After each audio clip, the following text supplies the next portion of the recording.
no, we haven't forgotten what we're doing here. This is actually a history of everything, the podcast. We are back. I am Chris. I am still your host, and Thomas is still sitting next to me. Thomas. Hello. So I know it's been a little bit of a while. We've obviously busy lives and things like that. Somebody had a birthday. Who was that? Wasn't me. Oh, it was me, that's right. That must have been you. Yes, you turned the big 60. Yes, I was sprightly for my age that night. Yes, Very no, 30. 30, Only well half, done. yeah, half of that, Well yes. done. That's congratulations to you, but I lost the bet. So that's a bit of a disappointment there. So we are back. We've planned out the run of podcasts to mean that you won't miss us for any longer than previously. I would argue nobody misses us. I'm trying. I'm really trying here, okay? No, we've actually got a bit more of a more rigorous schedule coming up now. So there's a severely long list of podcasts where actually we've planned out, as I think I put out the other day, we've planned out the next 22. So you've got a run of podcasts on their way. So what we're going to do today is we're going to approach the concept of dates and history. And no, we don't mean people asking other people out on dates or, as Donald Trump calls that, unnecessary. What we're actually looking at is we're looking at key dates in history, and if the actual idea of a key date in history is as valid as a lot of people think it is, because I think we both are of a similar mindset, which is that key dates themselves don't necessarily exist. Yes, I think as you'll get an insight as to our planning of this podcast, if our plans for the podcast itself go to plan. Well done. What you'll find is that phrases like turning points in history and moments of great significance and pivotal dates in history are something that we initially had started to think about talking about, but then as the discussion progressed, it changed very, very quickly to be more about, it's more about eras and phases as opposed to specific dates and years. Yeah, our initial discussions were trying to pinpoint, looking at originally maybe 10 key dates throughout history. And as we started to write down our comparative lists and talk about why we were going to look at certain dates and certain eras as well, eras became more prominent. And for example, we were looking at, you can't say that World War One, and we'll use World War One as an example just at the top of the show. You can't argue that World War One has a definitive date, that this is definitely the starting point. Some people out there are listening now and going, well, no, war was declared on this date, but that's not when the war starts. And often gets pinned back, and students, especially students in Australia, will talk to you about things like the assassination of the Archduke Franz Ferdinand, traditionally being seen as the spark that starts World War One, but even that's not really the start of World War One. Yeah. And I think that's sort of where we both have come to with this discussion on key dates. Is it's very rare that you have a single key date that is important. What happens is that key date is part of a broader spectrum of ideas and concepts and events. And what we found more and more is that dates in history tend to range across this idea of eras. And it's the era that's more critical than just the key date. Yeah, I think when we're trying to find those key dates, we sort of start saying, it's more like that whole year was pretty important. Then it's like, the effects weren't really felt until a bit down the track, and then we started talking short-term, long-term, and then we started talking about a long, sustained period of maybe effects or dominance or influence of a certain country or a certain ideology, and it quickly shifted away from being about dates and specific years to all of a sudden being a discussion of, what phase were they in at this time? What phase or age or era were we in at that time? And consequently, I think you'll find this podcast moves in a sort of narrative. Certainly, I think we'll throw up at the top here a very Western perspective narrative here that starts to broaden its scope later on as the narrative starts to expand. But maybe that's an effect of part of the globalization of not just history, but the influences and the eras that we started to pick out in the latter part of our list here. Yeah, and I think you've identified one other key point that we both came to, which is the Eurocentric nature of much of this. And that's not at all us being disrespectful of anything that was happening in the rest of the world. On the contrary, we both look at events happening in other parts of the world that weren't Europe as being pivotally important. But it's when they come to the West that they then get magnified out onto a broader scale. And I think that's sort of where, and they overlap into these other eras. And I think that you will see this Eastern influence come through, but you see this Eastern influence come through probably in some of these cases 150, 250, 300 years after they were a big impact in the East, when the West finally goes, oh look, you've got this now, well let's use this. And I think that that's where the Eastern influence comes into it. So there will be some Eastern influence, but it's going to be a lot more of a Western slant and probably more of a European slant as well. And wanted to sort of address that at the top of the show, because that's something that most history books will tend to focus on that. And there will be a couple of podcasts down the track where we're actually going to look at perspective. And we're not going to look at the dominant perspective on some events in world history. We're actually going to take that sort of fringe perspective, that not often discussed perspective on things. Yeah. And so you'll see that we do indeed address that. But what we're addressing right now is just this idea of what history is and key dates in history and key eras in history. So what I wanted to start with was something that I get asked all the time as a teacher, which is, so when does modern history start and ancient history end?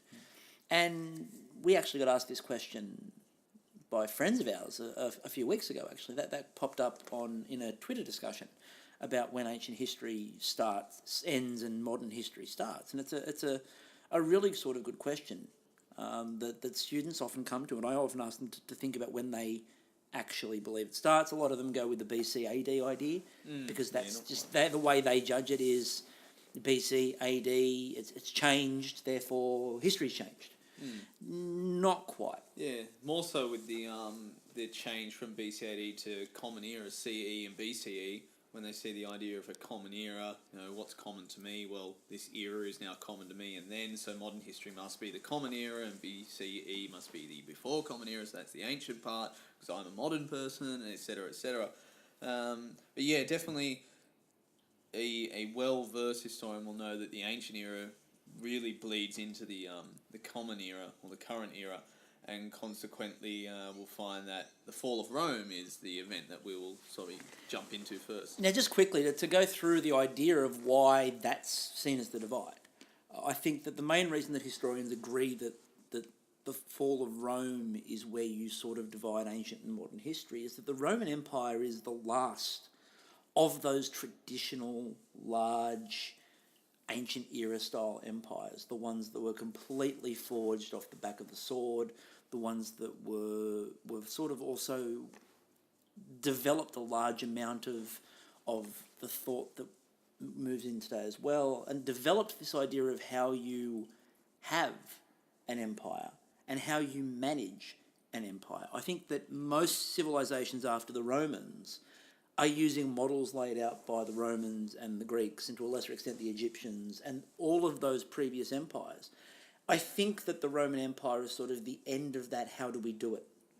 I think to build off that point, another idea that separates the ancient from the modern is that all of those ancient civilizations were based off ancient ideas, and that's not to say they were ancient to them, they were somewhat contemporary to them, but later empires, later societies, and later cultures were more influenced by developing modern ideas, things that came out of the Renaissance, the Enlightenment, ideas that were developing in a new context with different social and cultural structures, new religions, new way of thinking about the self, new ways of thinking about the relationship between the self and the state, and consequently these new ideas emerged after the fall of Rome, off the back of those ideas, so a building off those ideas, but these new ideas were more influential than ancient ideas, and consequently when we see the snuffing out of those ideas in its final form, that being the Roman Empire, we start to be able to put a dividing line there. Although what I would also say that quite interestingly, as you know, with the Enlightenment and Renaissance era, a large part of that thought came out of ancient thought. which course. had been sort of struck to one side for the longest period of time within Europe. Yeah, the Renaissance and then later the Enlightenment sort of threw off the scholastic ideologies of the church being the fount of knowledge and everything having to be filtered through the Christian way of thinking, and they returned first to the ancient scholars, but then even there they continue to develop and mould those ideas, and you get new thinkers like Kant and Hume and Voltaire, and they start coming out and even questioning the earlier ideas, taking their ideas and running the ball further down the field, to bring in a sporting metaphor. There's not enough of those on this podcast. We need to sort of really broaden our base. And consequently, they take the old ideas and take them to a more modern conclusion, which was a new hallmark of new thinking. And what I would also at this point sort of move us into as we head towards looking at what we consider these key eras and these key dates, and we're not going to rehash it. This is where I'm actually going to plug a previous episode. Yes. Where I'm going to suggest that we looked at, in the last episode, important battles. And I think that word important is, funnily enough, important. and what I would actually say is, rather than us rehash the idea of, well, what is important and be those people, go and listen to the previous episode where we talked about what was important in terms of how you discovered and came up with an important battle. Because a lot of that's going to come back now when we look at this idea of the key and important dates of history. It's dates that have a lasting impact. It's dates that shape the way that a worldview works for the foreseeable future. It's dates where we reach a point where we can no longer go back to something, where the world has moved past something and we are now in a brand new phase. So this is where how I consider these things to be important dates, key dates, major dates within history, is, are we now at a point where we're not going back? Are we at a point where technologically we've moved on and there is no reason to head backwards? Are we at a point now where maybe there's been a shift in power, there's been a shift in a dynamic that means that the way the world was, it can no longer be? That's how I would sort of define this era. How about you? Yeah, I think all of the eras that we talk to, as you say, they're turning points or they're turning phases where you can't possibly go back. That the arrangements that the self and the other, or the self and the state, or the systems that surround you, they've changed and you can't go back. So as we get through these, hopefully we'll be able to point out those things that change that you can't necessarily walk back. I mean, you can't necessarily walk back a war. Once a war starts, people will die, things will change, but you can usually, in some situations, walk some wars back. You can walk borders back to where it was, you can return people to where they were, you can restart the normal functionings of a society. But with these phases and these eras that we're going to go into, we'll go to some point where it will turn into a matter that you can't return to the way things were before. And just before we get underway with this, we're not looking really at anything that is a historical, religious, significant point. And part of that is because most of the things that come up in religions were not significant at the time. The level of significance is not as great. You know, for example, within the Christian faith, the story of Jesus and all of those sorts of things do not become as pivotal until much later on in the story. So at the time, they're not seen as being as pivotal as they are in later years. So you can't really quantify that.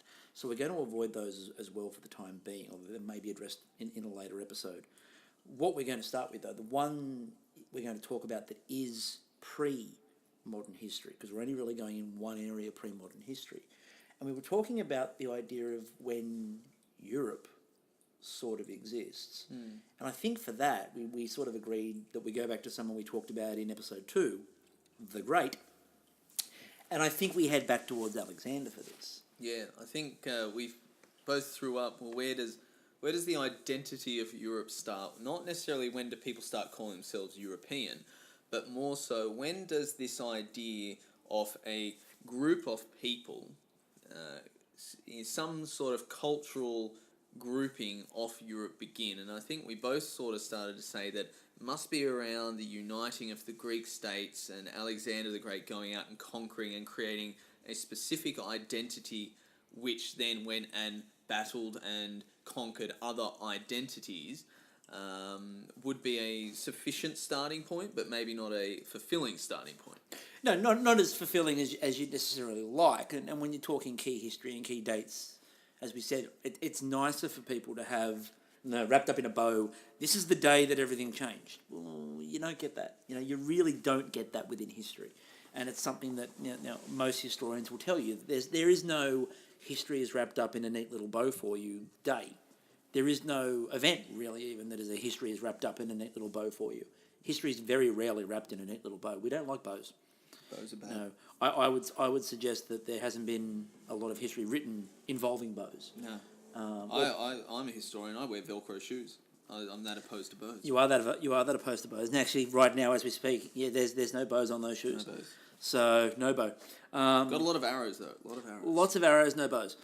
But, yeah, they just throw them. So now we've gone off rails. Let's go back and let's go back to Alexander. No, I agree. The idea of where this European general identity of there's this unified body in that part of the world in particular, but again, empire doesn't begin with the Romans. Big empire doesn't begin with the Romans. No, we go back. Multifaceted empire doesn't begin with the Romans. The Romans perfect it. They really perfect it.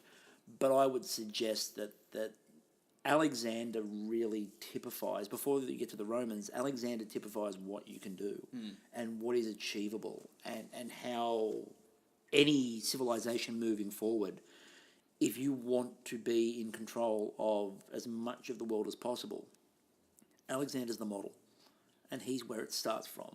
And also, remember, he was clever with regards to administration of empire. And administration of empire is just as important as getting the empire.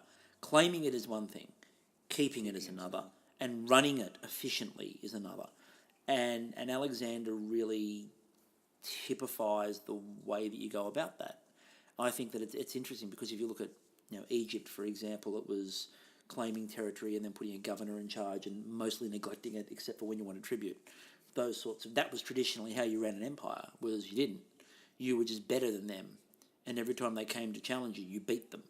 That was how you ran an empire. Whereas you start getting this idea of management, of putting the right people in charge of places. And again, when Alexander dies, the empire is divided among his best and brightest. And everyone who's one of his best and brightest gets part of it and runs it the way they see fit.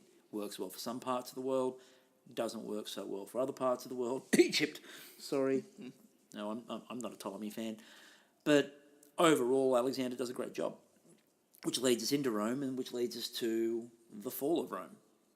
Now, again, a lot of people here going, well, yeah, there is a date for the fall of Rome. We can do that. It burns.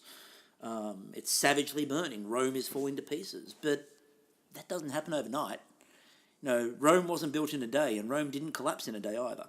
The Roman Empire has been falling apart for about 100 years before it actually falls to pieces. Before the barbarians come in and before you get to the Vandals and before you get to the Goths and remember when Rome falls, it's not that Rome falls and someone else moves in and conquers the capital and takes it over and starts running their empire. Rome falls to basically a group of wandering thugs who come in, loot the place, and go. That's basically what happens. Now, if it was the Roman Empire falling to another civilization who then started running things, then you could possibly go, well, yeah, that's definite date. With what we've actually got, though, in the way that Rome falls, Rome has to be in a position for that to happen. Rome has to be in such a dire state that was allowed to take place. And that's 100 years plus of mismanagement. And I think that's the best way to look at the fall of Rome, is you don't look at the fall of Rome as necessarily a single date. You look at the fall of Rome as the run-up, the lead-up, mismanagement, and you can see what's coming with Rome.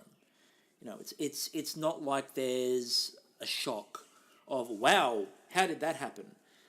You can see it from a mile away. Yeah, I think we also need to remember the idea that Rome is pretty big at this point, and just because you've conquered one part of Rome doesn't necessarily mean the rest of Rome is likely to fall. Of course, if you've conquered the capital, all of a sudden you have a very strange problem in your hands. If you're a provincial governor or someone who's in charge of some far-flung area of the Roman Empire and 2 months later, a rider on a horse comes that says, "Oh, by the way, Rome's been sacked." You then have to ask yourself a question: who's in charge? Like, what is the structure in place now? Who am I responsible to? Who am I responsible for? And through this sort of discussion, you find the division of the Roman Empire, which takes a long time after the city of Rome is fallen and conquered. You have to then start to say, well, how long does it take the rest of the Roman Empire to fall? And of course, from the ashes of that, you have the division of the Eastern Western Roman Empire. You have the emergence of the Holy Roman Empire. You have a whole lot of claimants to the title of Roman Empire that sustains itself well into the 1600s. I mean, it can be argued, realistically, it can be argued that the fall of Rome can go, I mean, it's probably at its biggest around 100 AD. Around 100, between 100 and 120 AD is when it's at its strongest, it's at its largest point of the empire. And you can sort of almost argue that from the point where it's at the strongest part of the empire, that's when the decline would start, because that's when it's its highest, so that's obviously when you start the downfall. I think the downfall goes from about 250, 270, and so from 250, 270, you're looking, we accept in the early 500s is when it sort of officially falls in a heap, so to speak. And again, that's not the official historical terminology. Don't use that in an essay. But the thing suffice to say. Hepius Maximus, I think, is the yes, Hepius Maximus. It falls into a Hepius Maximus, leaving Rome as Roma Minor, I believe. That's the further historical. We're a font of knowledge. We provide you with historical terms left, right, and centre. Left, right, and centre, of course, being a Marxist term. So moving on from there, because the fall of Rome starts the modern era, we do agree on that point. Then we go to Charlemagne, I think. And I think Charlemagne is the first successful attempt of something vaguely resembling the power of Rome.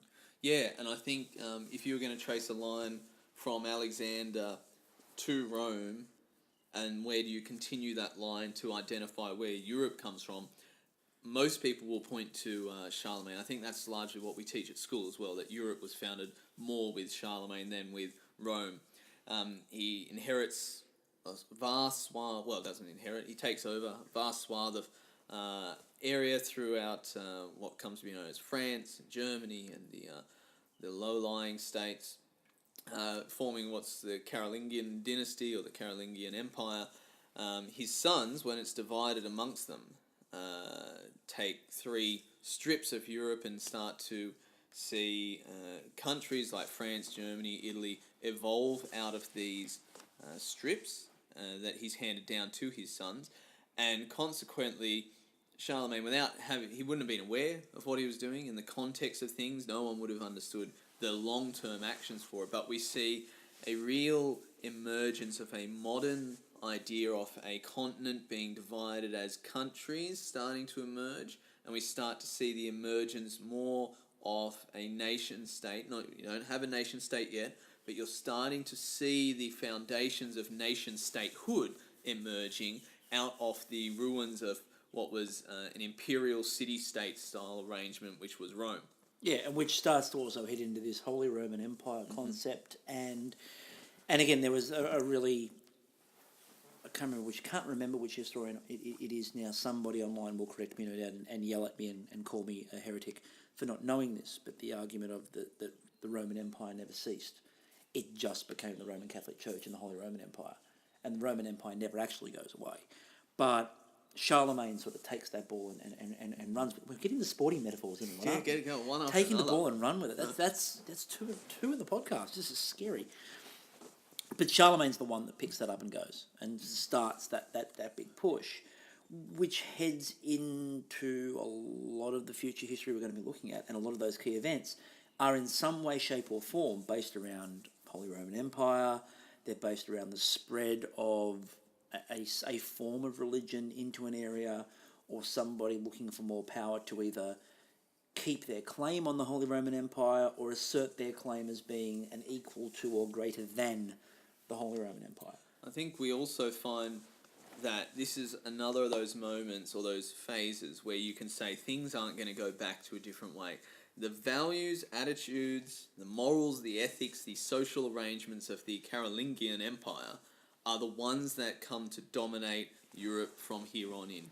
We previously had Rome, where you've got a centralized form of government issuing orders out of there. Now you're moving into more of a hereditary-based system where you've got royal families. You have a much more reduced role for things like democracy and representation, which in Rome you have your Senate and you've got a degree of people's say. Those disappear in the wake of the medieval times where you've got a royal family who is, for a sustained period of time, unchecked in their power. Everything's hereditary. Land ownership comes from the top and is spread and rented down, as opposed to the gifting and the management and administration that had previously existed in the Roman Empire. So consequently, we're seeing society move away from one system into a new system, and you can't return that. You can't go back to that without some great, birthing pains, if it's possible to return a birth. I hope not. For all females' sake out there who maybe either have children or one day would like to have children, I definitely hope you can't reverse a birth. That could be painful for all concerned. But I actually think that, just to pick you up on that point for a minute, I actually think this is the beginning of the cycle between the best and the brightest versus the hereditary. Because we move out of this idea of sort of, not necessarily saying that all Roman emperors were the best and the brightest. Many of them I can point at and look at there. I'm not going to name them though. But you go from this idea of the best and the brightest or the strongest to do the role. And then we move into this hereditary peer mode where we stay for a very long time. Then you get elements in societies moving forward where we start moving away from this hereditary peer and back towards this concept of best and the brightest. And then it could be argued in some places we start moving back again to, well, the best and the brightest isn't really working. Let's go back to hereditary peers. And I think it's a bit of a cycle within humanity, is that we can't work out what we want. Do we want someone who just claims they're good because they were born that way? Trump. Or do we want somebody who has worked for it and has demonstrated capability to do a role? I think that's a really interesting human discussion, not even just so much a historical discussion. I think it's a human discussion that's a fascinating one. Yes, definitely. There's a discussion to be had about the democratization of democracy, wherein it went from being the idea that to be part of democracy, you had to be a man, you had to own land, and then slowly it's spread down, but there's been times where it's been taken away, and that's a very rich area of history, the idea of what is our role in our own ruling, and how much of a contributor have the average Joe or Joette been throughout history in that sort of relationship. And then we get to, from looking at Charlemagne, we get to one of the longest grudges, I think, in history, which is the schism. And I think the schism of 1054, and just to give you an idea of how long the schism lasts, the excommunications that took place in the schism of 1054 were lifted in 1965. That's a grudge. That's one heck of a grudge. That's one heck of a grudge. And so this is where you get obviously the divide, the divide of theocracy. And you get this massive separation that takes place, and the Byzantines and everything that takes place there. And I think that the schism sets a precursor to where we're going. And especially for the next 400 years, I think the schism becomes a really important stepping stone. Yeah, it creates an east-west divide, which is never really ever reconciled. You have a shifting of what it means to be Eastern, but once that idea of the otherness is someone on the other side is injected into the thinking of these societies, all of a sudden it becomes a point of contention. You have the Western, what becomes the Catholic Church, really starting to dominate the ways and the governing and the ruler and the leadership of the Western Europe. And then in the East you've got a church founded on the same principles but now a different interpretation, having to contend with a completely different cultural and social environment, which is leading to these differences in interpretation. and consequently, you see the foundations there for what will become a lot of hatred, not just throughout Europe but throughout the world. And I think the other important point is that even though those excommunications have been rescinded, they've never healed the schism. No. The schism remains between the Roman and then the Greek, and I think that's important. It's a very important moment because as well, we know that the Roman Catholic Church goes on to dominate the next period of world history, and the fact that you have one sizable chunk of that break away and just go, no, we're not doing this. And we always think of, when we think about this and we think about a breakaway from the Catholic Church, everyone goes to Martin Luther, everyone goes to the Reformation. But we're not dealing with that right now. This is actually a precursor, significant period of time before we get to Luther. And it's the first real huge break the Catholic Church faces after this era of sort of consolidation, and we are now the major religion, and we are now the dominant, not only religious force, it's more than that, it's the political force. And it's the political weight that the church carries. And they carry a significant weight in this era. They can drag countries in behind their will. They can, and as we'll see, do lead wars and cause huge conflicts that go for hundreds of years. I'm looking at you, Crusades. We're getting to you in a minute, but we're looking right there. And so this is more than just a religious break. This is a geopolitical break. It's almost, I will almost hasten to link it to a secession of part of a country rather than It's a civil war. Yeah, rather than a religious break. I would almost refer to it as part of a country breaking away from it and going, no, we're not part of you anymore. We want our own independence. Based on religious grounds, but the land and the control that can be used by the Roman Catholic Church in particular at this point in time, I think it's very important. And it does sort of then isolate. It's interesting because when we look at the Mediterranean post this period, we do focus on Rome and we do focus on Italy and we do focus on places like France becomes more prominent. But you don't hear a hell of a lot about what then happens in Greece. And the Greek world, which has been in world history quite a strong melting pot, sort of fades a little bit from the view. Certainly until their, and this is going to take us into the Crusades, their appeal for help from their Western brothers. They've had to contend with this encroaching force coming out of the Middle East as Islam spread. It's been Islam by this point has been around for just around 300, 400 years. It's starting to grow, it's starting to dominate, and the East really starts to fear and worry what's going on. They look to help from the Christians. While they might not necessarily hold the same labels, they will certainly identify with the Christian plight.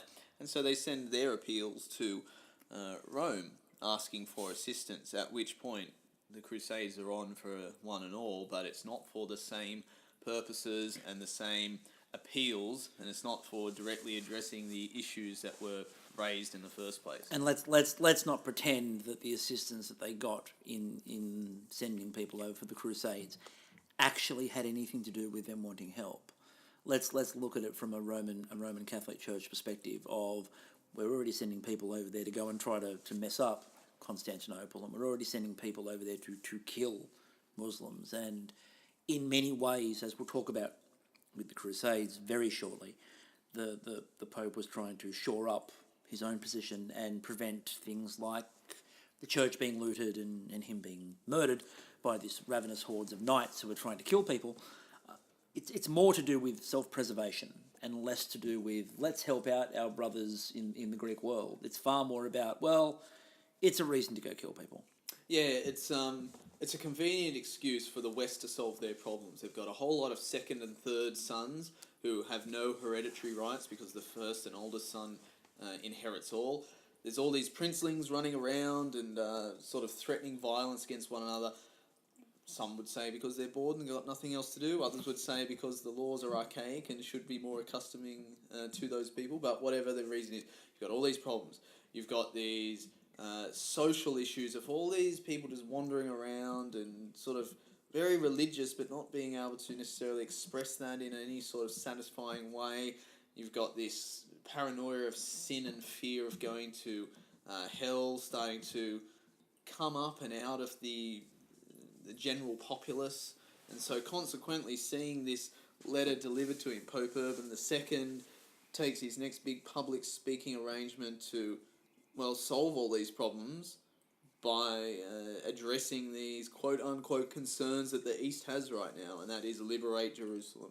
I find it shocking that anybody for political expedience would be giving a speech where they are using the other as a distraction from their own problems. I think it's shocking and can't be allowed in history.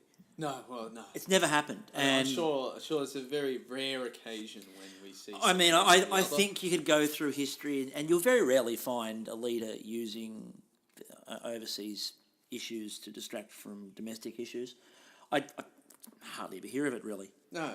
I mean, it's almost like saying, like, these people are taking our jobs or something silly like that. Yes, I know. And who would ever dream of doing that or, building a wall? Anyway, we will stop referencing Trump, we promise. As soon as the election's over. It's just so prominent. And to give you an idea on how prominent, just to forward plan a podcast here, we are actually going to look at the history of presidential scandals. So the reason we haven't done that yet is this election cycle isn't over. And so we're just waiting for the cycle to finish. This election is a scandal. Anyway, so we can get to the Crusades in a little bit more depth. We've got one event standing between us and the Crusades. We covered it in the last podcast. We're going to very quickly mention it now. 1066. There we go, it's done. Moving on. No, 1066 and the conquest of England. Now, again, you can't even give a date for that because it's a big week. It's a very big week. You get, obviously, as we talked about on the Important Battles podcast, you get a situation where it looks like finally Harold has control of England. He's gone and fought the Vikings and he's got rid of the Norse. They're gone. He's celebrating his victory, and as he's celebrating his victory, the messengers go, by the way, there's been a landing down south. You might need to get your army down there because they're not here for a holiday. And so the men are exhausted and they're worn out and they don't want a part of this. And he has to force march his entire army down to go and deal with the Normans and to go and deal with William the Conqueror. And William and his armies are incredibly strong and well planned. And, William hasn't just brought men over. He's building forts. He's building fortresses. He's prepared for this. And from the moment that he hears that the Normans have landed, it's over.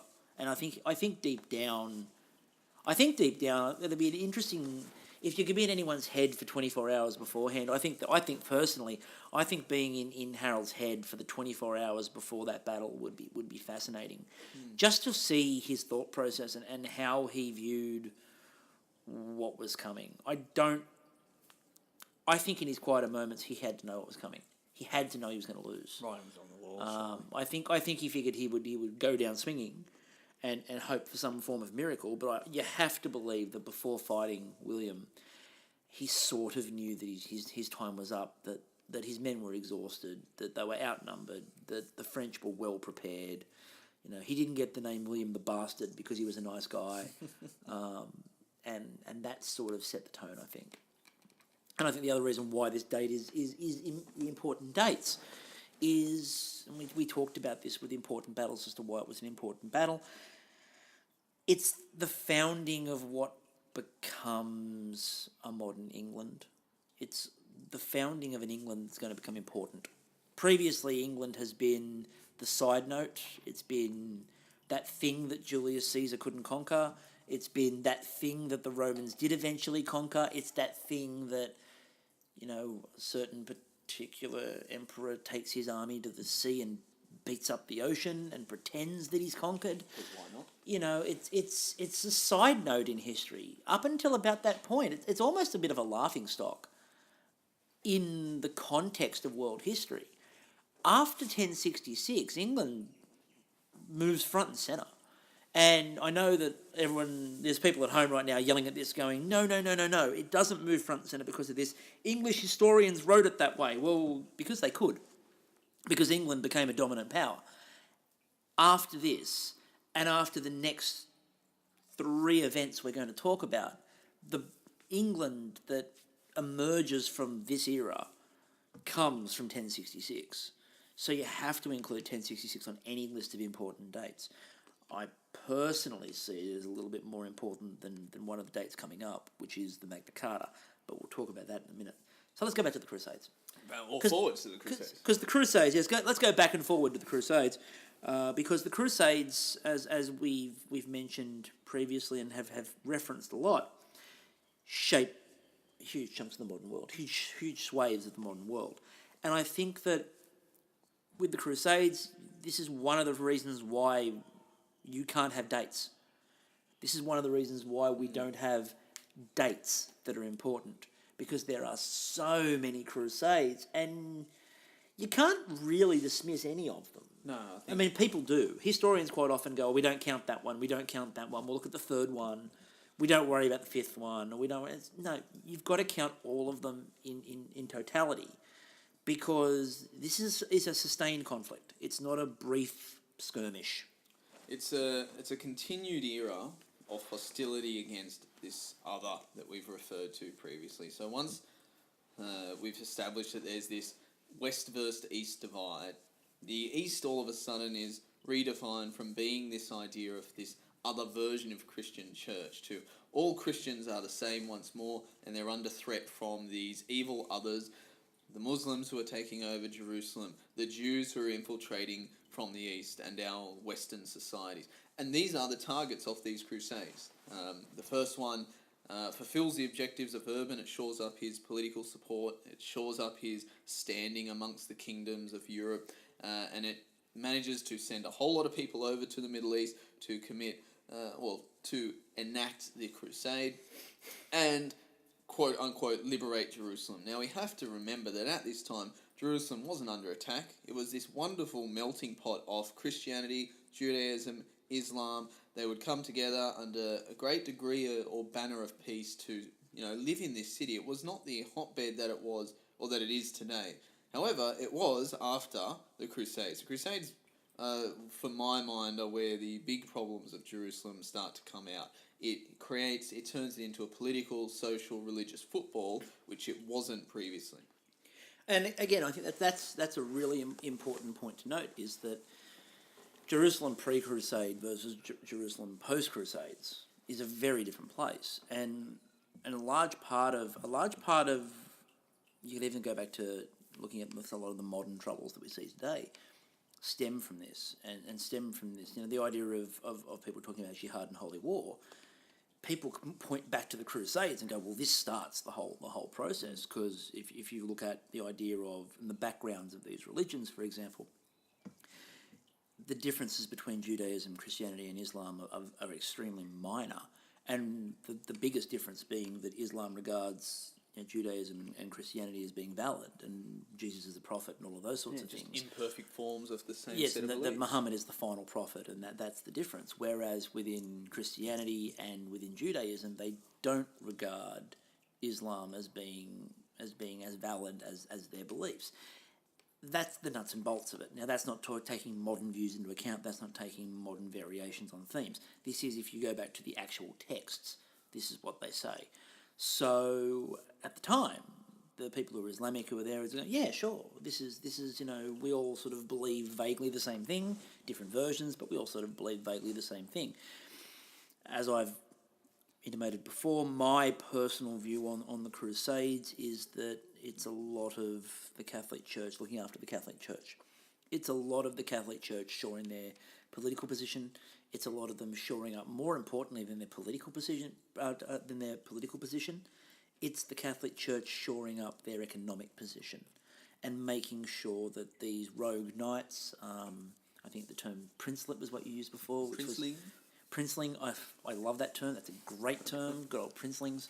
The princelings running around killing things because they can, because they've got the money to do it, and they're not the ones inheriting the land. They need to get their own money, so they use whatever money they have to go and kill people and take more land. Remember, the code of chivalry existed not because knights were glorious men and this was just to shore that up. The code of chivalry is created to stop knights doing the wrong thing. This is because these knights are gallivanting around Europe, slaughtering people left, right and centre, because once you go off and start killing people and start getting money and no one's stopping you're kind of going to keep doing that. There's no police force to call them up here. And they turn around and they make a big run towards the Roman Empire because they are looking around going, who's got the money? The Holy Roman Empire's got the money. The Pope's let's go talk to the Pope. And so Urban needs this way out, and the best way out of it is to point to the other. And Urban, you don't want sin, you are worried about sin, you're not going to heaven because you've been killing everybody. However, there's a loophole. Those people over there in Constantinople, Doesn't count. They're not really people. God's okay with you killing those ones. Yeah. And in fact, if you kill those ones, that will absolve you of a lot of your sin. The more you kill, the better you're doing. And these guys who just like killing people see the rich guy going, go kill people and I'll pay you for it, and go, sweet. And off we go. And because of that, we end up with a geopolitical situation coming out of that leaves the world really sort of struggling to sort of divide itself up in a way that is as peaceful as it was pre-Crusade. Yeah, this goes back to that earlier point we said. There's no going back once the Crusades have started. That is a genie you can't get back into that bottle. You have changed the relationship between the East and the West. You have redefined what the East is in the minds of Europe at this point. Remembering that there's still very little contact with the actual East, China and Asia, and there is even less contact with the Americas and what have you. In fact, there's none. So consequently, the main division in Europe is Europe versus the Islamic Empire that is starting to come out of the Middle East. You have started the wholesale slaughter of people and being the recipient of it. We can't necessarily say that either side is guiltless here, but once you have started falling down a set of stairs, it is very hard to stop falling down that set of stairs. And when you bring someone with you, you are both going to be falling down that set of stairs. It's a great way to describe it. It's Gerald Ford-esque. Well done. Anyway, and further to your point with contact with Asia, that brings me to our next big era, which is the Black Death. Now, we've focused our Black Death gaze here on Europe, again, as we mentioned before. One, because it's very hard to find the records within the East that specify exactly how long the Black Death had been there. We know it came from there. We know that it came across to Italy on the ships that had travelled from the East. We know that it had killed people in the East. We don't have solid final dates on that. And it's also because, and again, not to downplay the East, but those dates are not pivotal in comparison to what happens within Europe. Looking at the Europe focus for the Black Death, we're looking 1346 to about 1353, and the importance of the Black Death, it is life-changing. It is changing in a couple of major ways. It changes daily life in terms of the way that towns are set up. It changes the way that we start looking at medicine. It changes the way we start looking at hygiene. We start working out that maybe having rubbish lying in the middle of the street is not a good idea. The waste disposal unit of throwing a bucket of waste out your window of a morning, possibly not a good call. Leaving the pile of bodies in the corner of the street so the rats can eat them, again, you might want to rethink that little one. But the biggest thing that comes out of it is that you lose so many people that the lower classes start working out that their labour is worth something. It completely changes the structuring of society. A Marxist historian would sort of oogle over the Black Death in that it changes the relationship between the upper and the lower classes. The lower class all of a sudden is empowered more than they have been before. When there's 20 shoemakers in a village and 18 of them die, 2 people now can do some collusion or can collude with each other to drive up prices, empowering themselves to a greater degree than they've ever been empowered before. Lack of competition will make these people richer, despite the fact that competition is usually held up as the great bastion of capitalism. Here we start seeing an ending or the beginnings of the end of feudalism and one stage of society in the evolution of the society that we're getting today. And I think the event that really, for me, typifies it, and there is one event I can pick in this that typifies it, is the Peasants' Revolt. And because previously that would have just been crushed. There would be no chance. You'd be crushed, you'd be killed, you'd be sent off, banished, whatever you wanted to call it, and life would just tick on. But the Peasants' Revolt, in this era, after the Black Death, the kings look around and suddenly go, what can you do? Well, we're out of labour. This isn't going to work. We might actually have to allow for mobility of labour. We might have to say that you can go and work at another farm if another farm is prepared to offer you more than the farm you're currently working at is. And what this leads to is, apart from just feudalism, there's two other elements that are part of it. First of all is specialisation. You start seeing specialisation of labour because anyone who can work on a farm, yep, your labour is going to be worth more because they need you. But as Thomas just alluded to there, if you suddenly specialise in shoemaking, there may not be a lot of shoemakers. This is where you can make more money by specialising. So specialisation of labour post Black Death becomes pivotal. The other thing, and this is actually a point that of all things was raised by one of my classes, slavery in Europe. After the end of the feudal system and the end of this cheap labour that you get, you need a new form of cheap labour. This is where Europe starts looking at spreading its wings and sort of moving to other parts of the world, not because they want trade like they did with Asia, but they now want labour. And the best place to do that is Africa. Yeah. And the best part of this is all these other little colonies and places that had sort of existed, and we've been there once or twice, and we know they're there. We don't know much about them, but we just know that we're more civilised than they are. Their words, not mine. And they decide that let's just start bringing in slaves. Yeah. And so it's really the slave trade that picks up out of this too, and that has a large impact on world history. Oh, great impact. So I think it's once the feudal system has started to evolve into a separation of classes, you have this emerging from the underclass, this emerging group of what you might call the early working class of people who now have a talent that can afford them some degree of livability. Now, the people at the top need a new underclass, and that's where you get slavery. You need someone you can exploit, even more than the people who are currently being exploited. And this is where free labour comes into it, and off the back of free labour, Europe builds its wealth, but it also builds its empires, and it's why the Americas become so important and a hallmark of slavery. And again, the other thing we see out of this too is the rise and invention of a middle class, which hadn't existed previously. And then let's also remember, happening at the same time as the People's Revolt is the Reformation. Yep. And so this is another example of where society can't go back.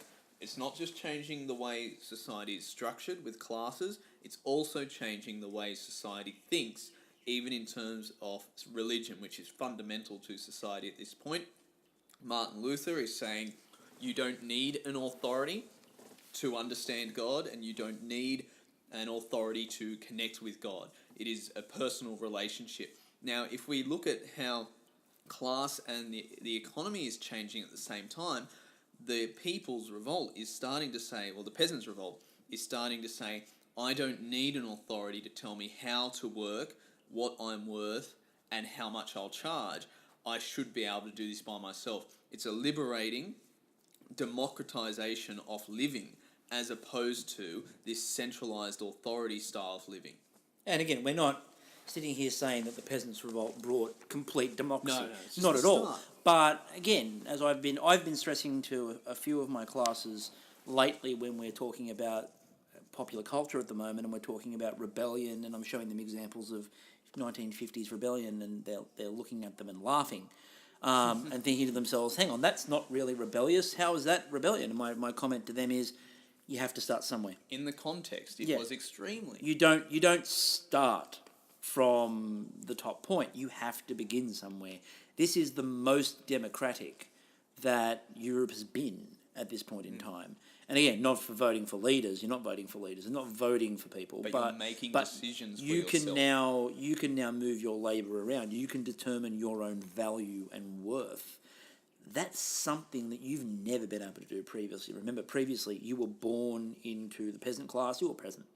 You weren't moving anywhere. You weren't rising through the ranks. Sorry to those people who love those lovely stories of, you know, Hollywood movies and things like that, where the prince sees a peasant girl and goes, "You there? Why, you're the most beautiful girl in the kingdom." He would have looked at her and gone, "Filth. You there?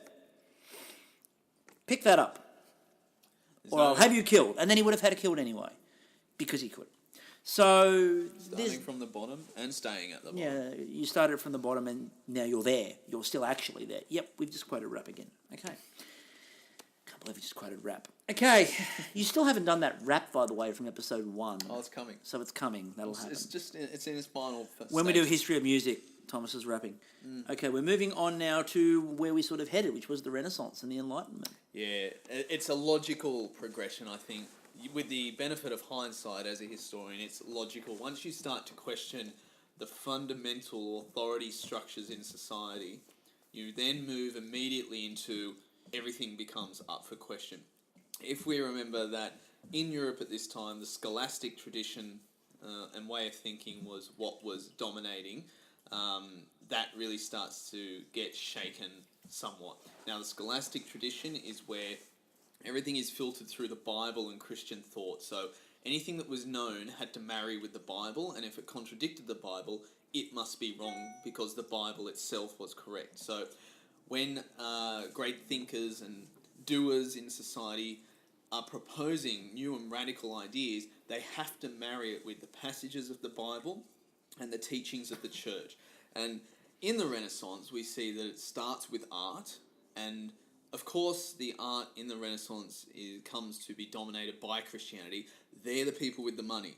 So if you're an artist and you want to get rich, you've got to go through Christianity. So you're not going to go around painting poor people and expecting them to pay. You're going to paint rich people and you're going to paint religious motifs. And that's why you get Michelangelo painting all of the religious the icons of religion.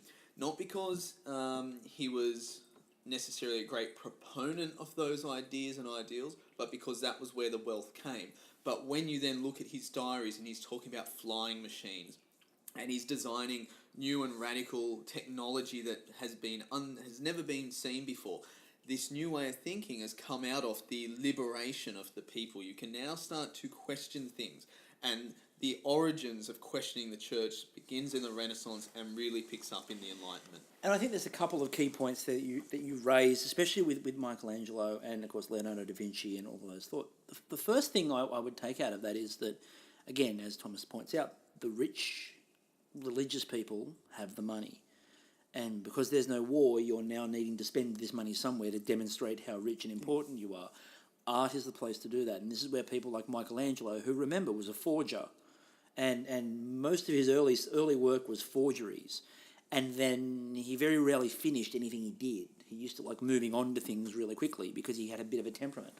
But he always moved within circles of the rich and the wealthy. And again, the Sistine Chapel and the ceiling of the Sistine Chapel being, you know, if you believe a lot of the diaries and a lot of the writers and people who look into Michelangelo, that the infamous, you know, debating point now of the ceiling of the Sistine Chapel and the potential of the half-shell being actually a representation of the human brain, symbolising the fact that he was actually attending, you know, the secret autopsies that were taking place, which we know he was. We saw, if you've seen his diaries, if you've seen his story, and sort of was a little sort of hidden joke and things like that, in reference to the humanism of the era, not just the religion, and mingling the two together.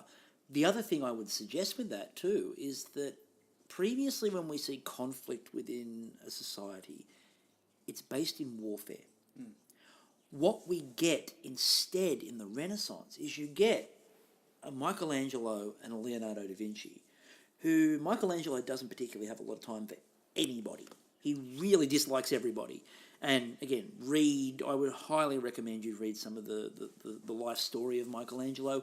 He wrote before he died. He dictated his own biography. It's beautiful in the way that he just hates everybody else that wasn't him. And he is the greatest artist of his era. Ask him, he will tell you. But that passion and that sort of dislike, rather than driving this arms race in terms of weapons and warfare and battle, drives thought, drives creation, drives invention. All of these guys are scrambling for money, and the best way to get the money is come up with the best idea. And so you get this warfare, but it's not brutal in the sense of they weren't out there trying to build a weapon to kill each other. They were trying to come up with the best idea to get the most money off the others. And I think that competition is probably a really good example historically of how you can have sort of an arms race that is very beneficial for mankind as a whole without it needing to be weapons-based. I think it's not that humanity sort of leaves aside killing each other, but I think at this point, great minds turn themselves to great ideas rather than to great people. And the Renaissance is obvious. We come to typify it with art and artistry, and it's an early attempt at resolving intellectual problems, I think, and an attempt at intellectual maturity by great thinkers. The Enlightenment throws off the shackles of things like art and just goes straight for the jugular and goes, everything's up for grabs. Newton comes in and says, well, there's this thing I've got, it's called gravity. I think that's why.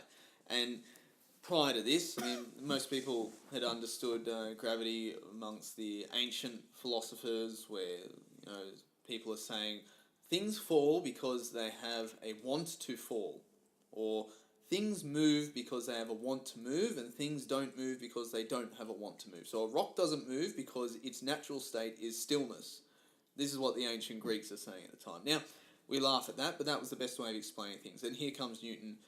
The scientific revolution is happening. He comes in and he proposes this idea of gravity. Rather than being lynched for his ideas, it's accepted. And it's accepted not necessarily by all, but they go, okay, well, if it's true, what are the implications? And they build off these controversies, and they build off ideas. And the Enlightenment is when humanity becomes a mature thinking society. Scholasticism has been largely debunked by the time the Enlightenment comes to a close. Free thought, intellectualism, humanism is now a dominant force. Christianity still exists, old ways still exist, but once again, once you've opened that door, you cannot close it to the people who are coming through. And again, there were people who, obviously Galileo comes to mind, people who opened that door to significant cost, but I think understood that once they opened that door that there was, the truth would eventually win the day. Yeah. And, I mean, significantly late, but, the Catholic Church did finally issue an apology. Granted, it was relatively in the very recent past. They offered an apology for Galileo and said, you might have been right with your whole theory about planets and suns, and we may not be the centre of the universe after all of that, and whoops. Whoops, didn't mean that one. Oh dear.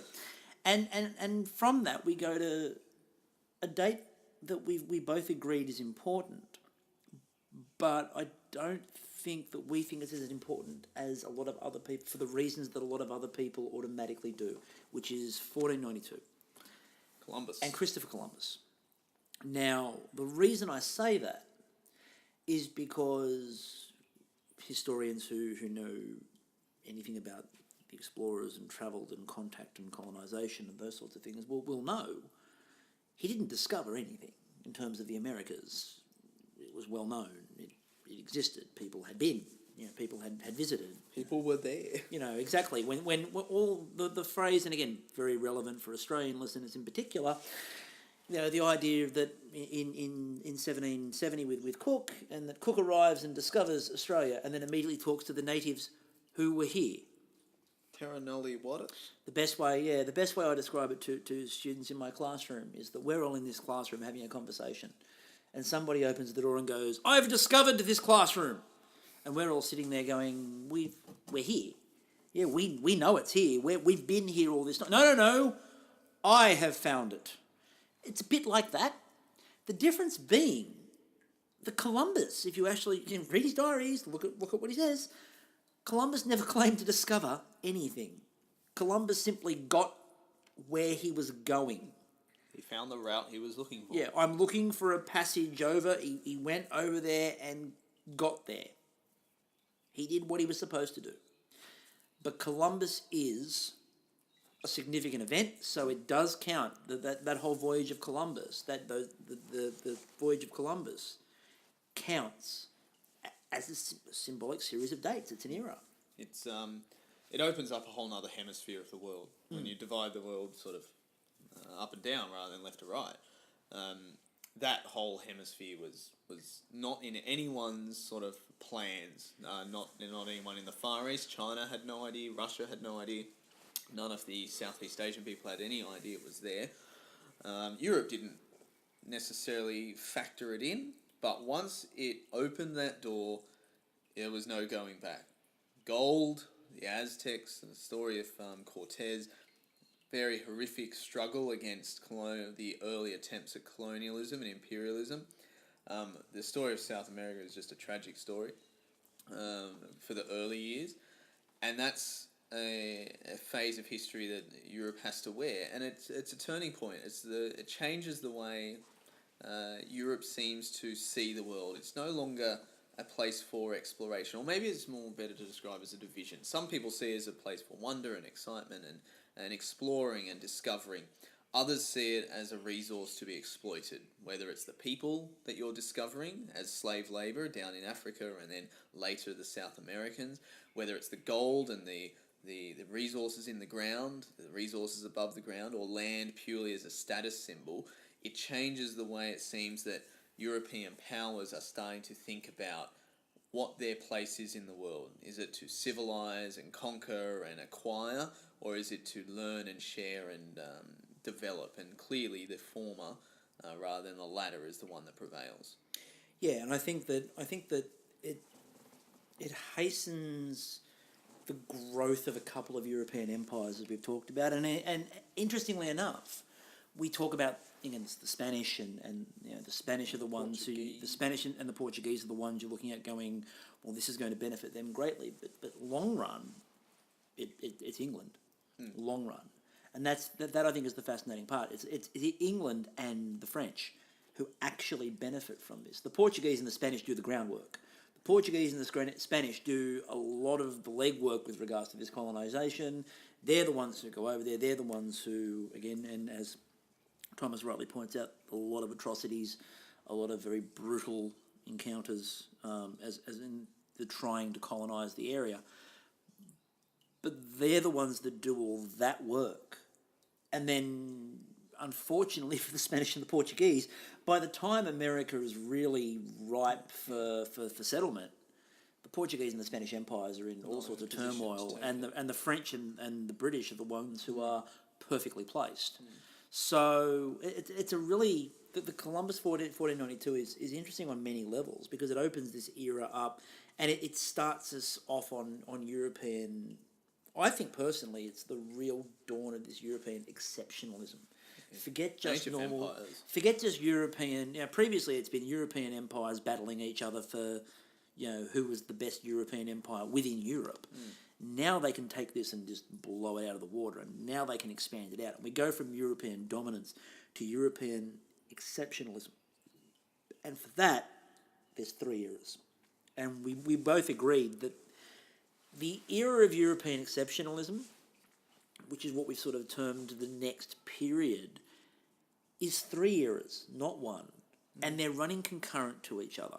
And they're independent, but they're also interlinked. And I think that it's very important. Now, the 3 eras, as we've sort of defined them, is conflict, technology, and economics. And I don't think you can separate the 3 of them out away from each other, but I think you have to look at each of them independently as well.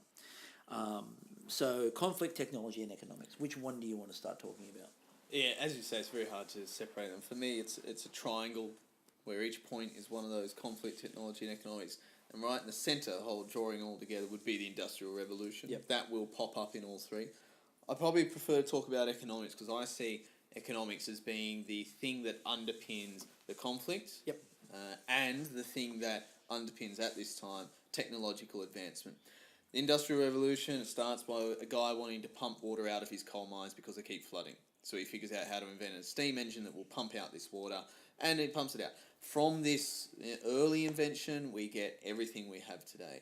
We get the changing for the way we're going to farm cotton, and the way we're going to farm wheat.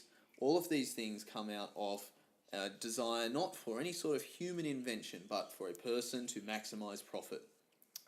Europe benefits greatly from ideas. There's a great number of historians who talk about the conflation of circumstances in Europe to allow this growth. For example, China had all of the same ways of thinking that were in Europe well before them, but they're unable to capitalize on things because they're missing one key element. Europe just has this conflation of circumstances. Now, especially with economics, feudalism's thrown off. People are starting to get an emerging working class. Out of the Enlightenment, people are working to think. The ideas that are coming out of the great thinkers are people who are being paid to sit at home. Universities are being more and more regularly founded, not out of any other thing but generosity of people who are giving money to these places. This is the conflation of circumstances where people start to hone in on how can we get richer. Free labour out there with the slave trade, you've got expanding colonies, free land, free resources, and the free labour to bring all of that back home. You plug that into the new factories and the new industries that are emerging in these countries, and you are inevitably going to create a wealthier country with wealthier people. The economics of this time is where capitalism begins. You get Adam Smith and Wealth of Nations. He writes the founding book for what goes on to become capitalism. He says, how does a nation get richer?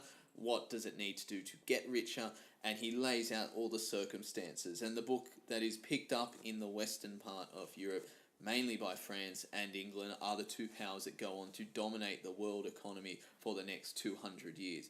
The economics of the time fundamental to establishing the modern global economy, and it starts off with the imperial economies of Britain and France. And I think that to your point, economics is the driving force. Economics, how do we make more money? How do we get more resources? How do we? And I think that even though it's not so much the European side of things, it's exemplified in America with the Civil War, as we've talked about, whereas the Civil War eventually becomes the struggle for slavery and the struggle slave versus free, but a large amount of it is driven by the South, which is looking for... Yeah, and it's driven by the South, and in fact it's the technology that means they can pick cotton faster, which means they can process cotton faster, which means they need more people to pick it, which means they then need more workers. Well, they're not going to pay them because that's bad capitalism. Yes. Good capitalism is cheap labour. Free labour is the best cheap labour you can find. Slavery. So it does drive... That's an example, not European example, but it's an example of what we're talking about with regards to that mixture between an economics and the technology side of things.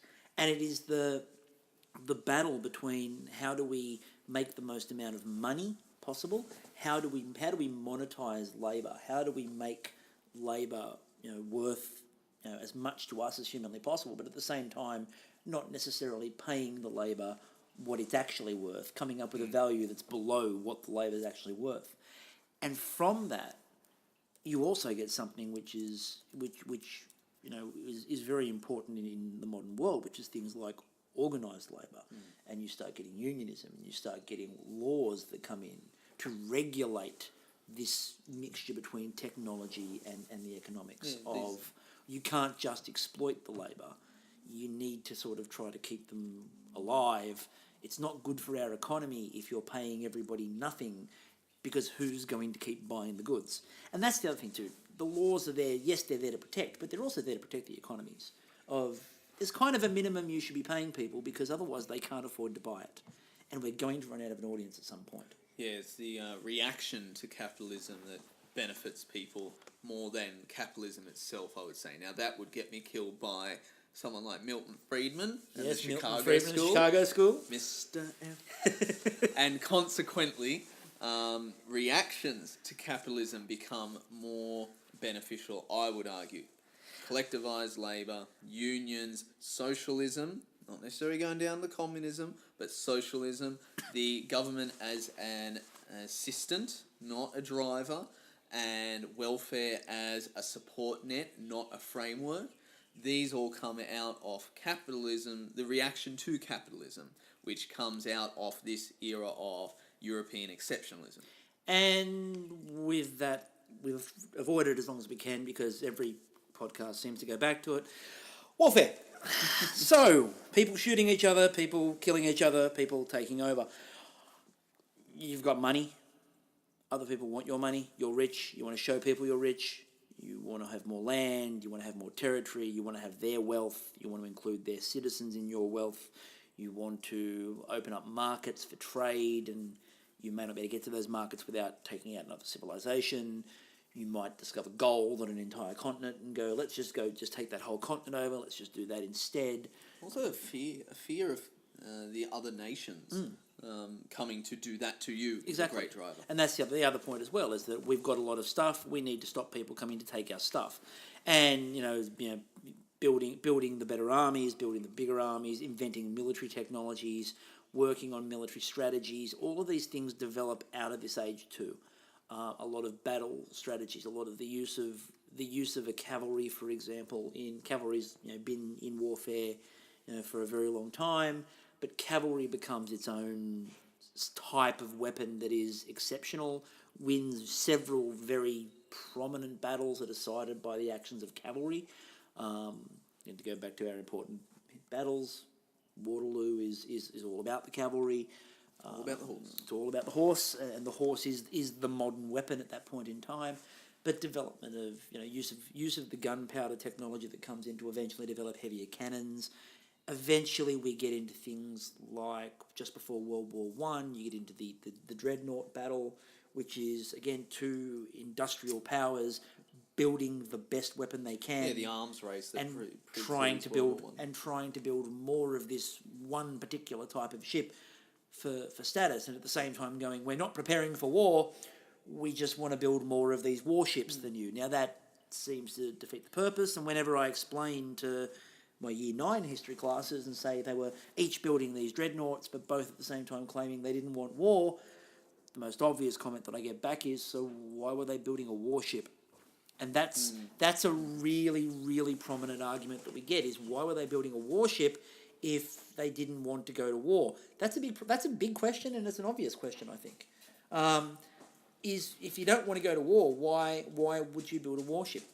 Don't mind us, our snacks just got stolen in the middle of the podcast, so our snacks just vanished up. So what that was an invasion from another civilization. Right. They've stolen my resource. I'm now going to get my ally, Chris, to co-invade the room where these snacks have been stolen the branded corn chip, which we're not going to mention because we are not sponsored. Still not sponsored. Still not sponsored. But our branded corn chip has made its way up a staircase and away from us, and we are planning invasions. So this is an example of warfare, though, and this is an example of why wars begin. This is a definite example of why wars begin. Now, when the invading forces return to steal, for example, our branded chocolate, that's another difficulty. Anyway, moving back onto what we're talking about, and not just using the example of stolen chips. To look at this era of conflict in particular. Napoleon, which is looking to establish a French empire. The French have always considered themselves a major military power without ever having really controlled the territory they believe they should control. Napoleon changes that and starts making them into an exceptional military force. The British see this, the British, of course, are involved with the Armada and, the Sir Francis Drake stories and all those sorts of things. And, lawn bowls finds its way into there all the time. So I just like that because where else are you going to see bowls mentioned in history? But the British is sort of always that power. There's always that continental power that rises up, and the British are always there to challenge it. The French, though, provide the British with almost the impetus to become the great empire they become. And it's this lust after this money, it's the technology side of things, and it's pure conflict. After Battle of Waterloo, after Napoleon is defeated, the Prussians / eventually Germany start to mobilise and start moving, but the British are the ones in the position to take advantage of the world. They are the ones who are ready. The Germans aren't there yet. The Germans are still getting used to the idea of potentially becoming Germans. They're still Prussian at this point. They're not there yet. It's a bit like what we said with the Spanish and the Portuguese in America. Yeah. They do all the groundwork, they do all the heavy lifting. It's the British and the French who then exploit it because they can. With the conflict in this era of European exceptionalism, if you think back to it, the British, in terms of the thought side of things and in terms of the technology side of things, they have a hand to play in it. But we tend to look at continental Europe almost a bit more for a lot of that sort of stuff.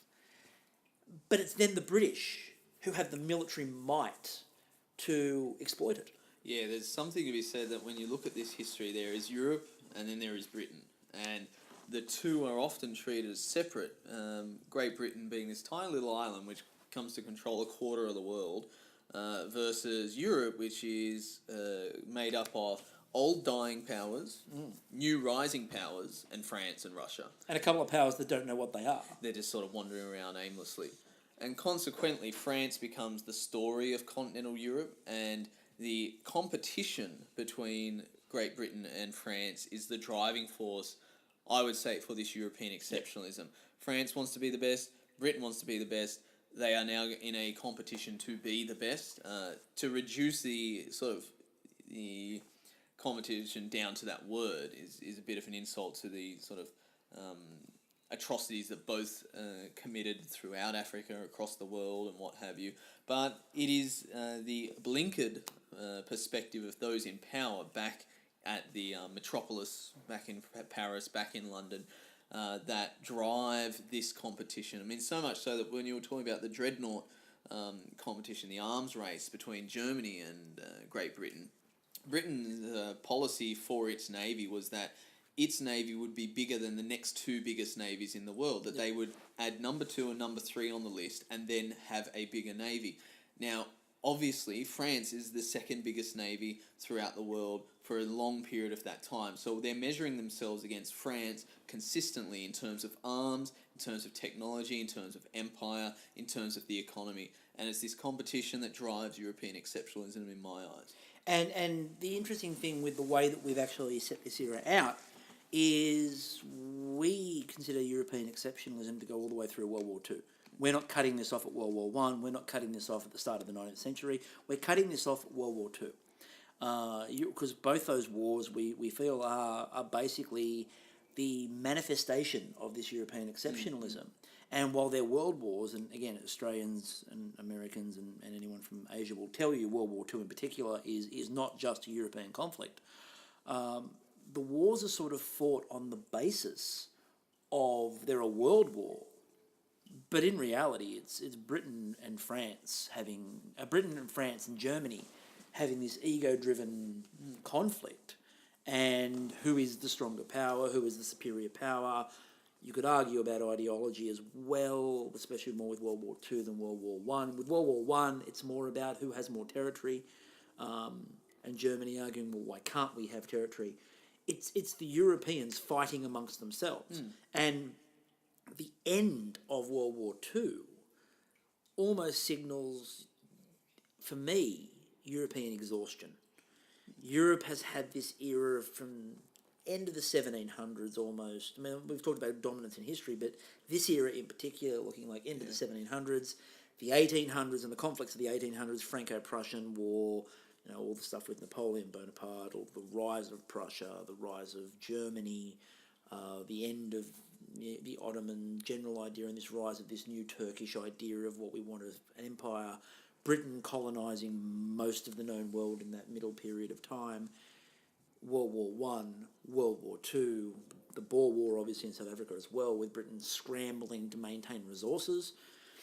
The resource boom that's taking place, which means that you actually need to conquer more parts of the world now because you now need, with all this new technology, you need the resources to keep your technology going. Rubber's not natural in the UK. You need to go find it. You need to go find all the oil becomes something you need to go find.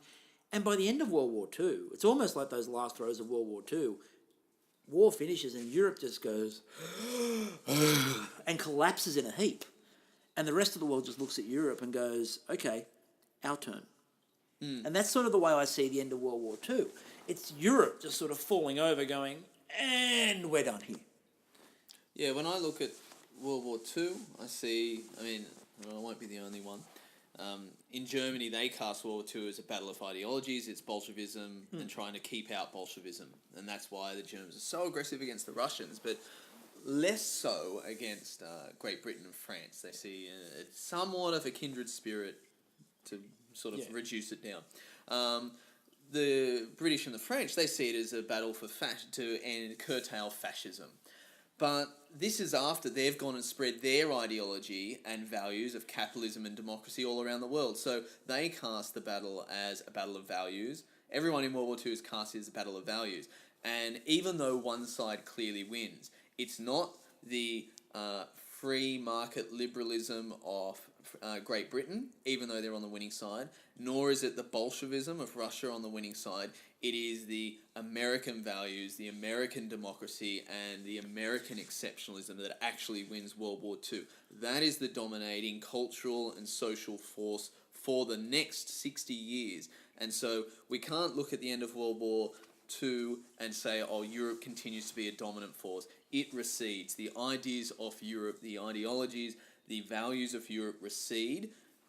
However, when I say Europe, I am excluding Russia from that because obviously we enter the Cold War. But the new dominant force of values and culture is the American values and culture. And so Europe has now taken a backseat to America. And with that, we move briskly on into the next era where we thought about the Cold War as an era, but I think it's better to term it more the Atomic Age. Not necessarily just the Cold War. I think the Cold War paints it as too narrow of a view. Yeah. To me personally, it's more about the Atomic Age, and we discussed this beforehand. It's the haves and the have-nots. Do you have an atomic weapon? Do you not have an atomic weapon? If you do, you have a seat at the table, and if you don't, you better be allied to somebody with a seat at the table. Mm-hmm. And it allows for things like American colonialism to take place without them actually colonising anybody, because they have the atomic weapons. So, case in point is Australia. We do not have the atomic weapon, but we have a very, very, very close relationship with the country that does. So we get a seat at all the tables because they're our friend. And Russia uses this with a lot of their allies in this era where they don't have a weapon, but they're really good friends with Russia, so they get a seat at the table as well. And it's this battle. And in the middle of this too, you then start getting some of these other powers to start emerging, who will emerge more strongly. I'm talking about the Chinese, for example. China, India, these nations that now are emerging are a result of the 60 years that have emerged, that have passed since the end of World War II. World War II ends, the atomic bombs have created a new era, and this goes back to the point that we were saying, is each era a point where you can't go back? Well, once you've let the atomic bomb out of the Enola Gay, once the atomic bomb has been dropped, consequently, you have to find a way to put it back in, and I think we would all agree that we can't necessarily put it back in. So we've entered into a new era where the highest form of warfare, of conflict, is the atomic bomb. You can't go back from that. It now sets the standard for fighting, it sets the standard for power, it sets the standard for dominance. And consequently, we enter this thing called the Atomic Age, when now everyone is scrambling. Excuse me. He's dying. Everyone is now scrambling for a new piece of technology which will help with conflict, which will open up your economy, which will increase your technological advantage.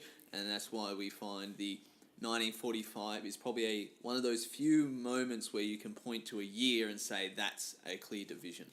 And I think 45 is the very clear, very obvious dividing point. And that comes into just another point with regards to dates in history, which is this obvious slant that we're all going to have to the modern era. because we've lived it, because this is in our near experience. And when I say we've lived it, we weren't alive, obviously, in 1945. I'll speak for But, yourself. well, actually, your 60th birthday coming up, so you were a thought at Kicking least. around. Clearly, you were kicking around. No, you weren't. No. But no, the math's not our strong point. But in terms of how we judge importance, the closer to the recent past it is, the more we feel it's had an impact. And we were actually debating this with regards to the last age we're going to have a look at, which is the one we're sort of currently in, which is not the atomic age anymore. We're in the way that I've sort of termed this is Pacific dominance. Although we will have a discussion in a later episode about Cold War and Russia and how that's phasing. But Pacific dominance really is the rise of Asia alongside the United States and how that relationship becomes pivotal. And we're looking primarily economically, but things like the South China Sea issue that's popped up fairly recently, for example, opens up possible military issues as well. And that's something to genuinely be considered. The rise of China, the impact that China has on American policy, the impact that countries like Japan have had technologically, the impact that North Korea potentially has in that region as well. Not necessarily because of any might of economic policy, of course, but more just the rogue element there. There's that one crazy uncle sitting at the table. Everyone else is sort of writing with pen and paper, and he's got like a grapefruit. And is currently trying to use this grapefruit to just sort of scrape along the table and carve letters out. And it looks a bit weird, but you don't trust that he's not going to stand up from the table and throw the grapefruit at your face. So you just let him go because he's over there in the corner having a bit of fun. And I think that the Pacific, I don't think we've fully shaped where this sort of era of Pacific dominance is going. And I think the future of America and the future of China obviously have a big bearing on this. Yeah, I think the next 50 years will be a very fascinating period of time. I don't know how long it'll be, the Pacific, because I strongly suspect that with the emergence of India, I mean, it's clear that America would prefer an Asia dominated by India, which is democratic, and which shares more Western values than China itself, and does not have a history of national exceptionalism. India is much more of a potential ally for America than China is. And so consequently, the stronger India gets, the stronger America's ties to it will get, which will cause more friction with China and will cause more geopolitical issues in that area. And so I wonder if the point of focus has gone from the center of Europe, shifted to America, shifted to the Pacific, and now will shift towards the border of India and China and that region there, if not further around, and maybe make a complete circle to Europe in 100 or 200 more years. I mean, yeah, we may very well come back around to the start again, and we may be way back where we were at the beginning. And I think the interesting thing to take out of this, and the thing I hope that people take out of this today, is that we're dealing initially with the idea of dates in history, but I think that what we're showing you and trying to demonstrate to you is that while dates in history are important for your exams, if you're doing an exam, and dates in history can be very important if you're trying to win pub trivia, very important if you're trying to win pub trivia, where we look at dates in history as a broader scope is that it's more the era, it's more the age, it's more the broader picture of history that shapes things. The dates may be a get-off point. So the assassination of Archduke Franz Ferdinand, to bring it back around again, is the embark point that you can go, right, World War One here. But World War One has not much to do with the assassination of Archduke Franz Ferdinand and has everything to do with the intervening, we'll start at 20 years and we'll work backwards from there. That's what World War One's about. It's not about this prince being shot. It's about everything that happens leading up to the moment. That's the spark. So dates in history are important. Eras as a date are far more important, and far more important on a global scale, and to understand the story. Because the one thing that we've kind of been very strong on with everything we've done is that to understand the whole story, is better than trying to just understand a single event with no context behind it. The context provides your story. Yeah, the broad strokes can give you a great understanding of the broad history. That's not to sell short the details. I think both of us would say neither of us are necessarily grand narrative historians. We're not modernists. No. But the grand narrative is essential to understanding, or at least jumping into history. If you want to start somewhere, understand the big picture, understand the framework, and then you can put the bricks around the house to understand what was happening. Put the bricks around the house. Nice work. Yeah, That's linked us into a sort of potential sponsorship with maybe a building company Boral or something. Boral, Bunnings, even, you know. Masters? Maybe they've got some money kicking around as they go out of business, possibly.